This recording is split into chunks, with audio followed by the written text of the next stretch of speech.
The question is, if you try to control everything, you may end up controlling nothing. Explain the principle of management control. तो यहाँ पे जिस principle of management control को बताया गया है वो है आपका मैनेजमेंट बाय एक्सेप्शन। वो है आपका मैनेजमेंट बाय एक्सेप्शन।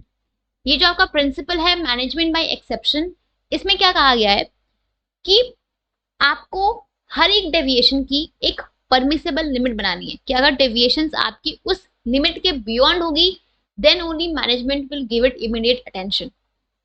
ठीक है, then only it will be brought to the notice of the management. मतलब कि सिंपल सी चीज है कि एक मैनेजर जो है वो सारी एक्टिविटीज को कंट्रोल नहीं कर सकता।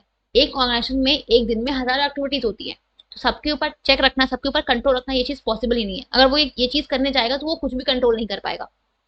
ठीक है, अगर आप सब कुछ कंट्रोल करने जाओगे तो आप कुछ भी अच्छे से कंट्रोल नहीं कर पाओगे। इसीलिए ये प्रिंसिपल कहता है कि आपको हर डेविएशन की एक परमिसेबल लिमिट बनानी है, और अगर डेविएशंस आपकी उस लिमिट के बियॉन्ड होती है then only it will be brought to the notice of the management. Let's say कि मैंने टारगेट रखा कि मुझे हर पर डे हर एक वर्कर को 100 यूनिट्स प्रोड्यूस करने हैं। ठीक है, अब मुझे एक डेविएशन की परमिसेबल लिमिट बनानी है। अगर डेविएशन से +-5 होते मीन्स अगर कोई वर्कर 5 यूनिट ऊपर नीचे बनाता है देन इन दैट केस ये डेविएशन चल जाएगा। पर अगर डेविएशन इस लिमिट से ज्यादा होते हैं, से कोई वर्कर जो है वो से आपका 90 शॉट्स बना रहा है, देन इन दैट केस इस चीज को मुझे इमीडिएट अटेंशन देने की जरूरत है। ठीक है, तो यहाँ पे क्वेश्चन सॉरी इस प्रिंसिपल का यही सिंपल सा मतलब है कि अगर डेविएशन आपकी परमिसेबल लिमिट के बियॉन्ड जाती है then only it will be brought to the management notice. ठीक है, तो आपको इस प्रिंसिपल को एक्सप्लेन करना है। ठीक है, और इसको एग्जाम्पल के थ्रू एक्सप्लेन करो तो और अच्छी बात है। प्रिंसिपल को एक्सप्लेन कर दो, एक और एक एग्जाम्पल देख दो। ठीक है,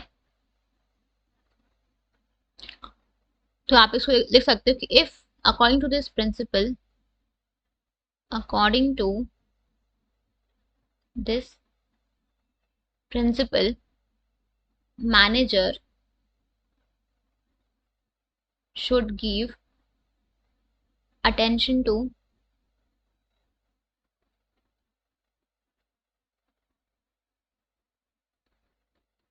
significant deviations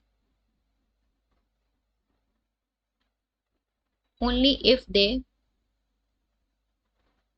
go beyond permissible limit। permissible limit। ठीक है, and then give one example and then explain। ठीक है।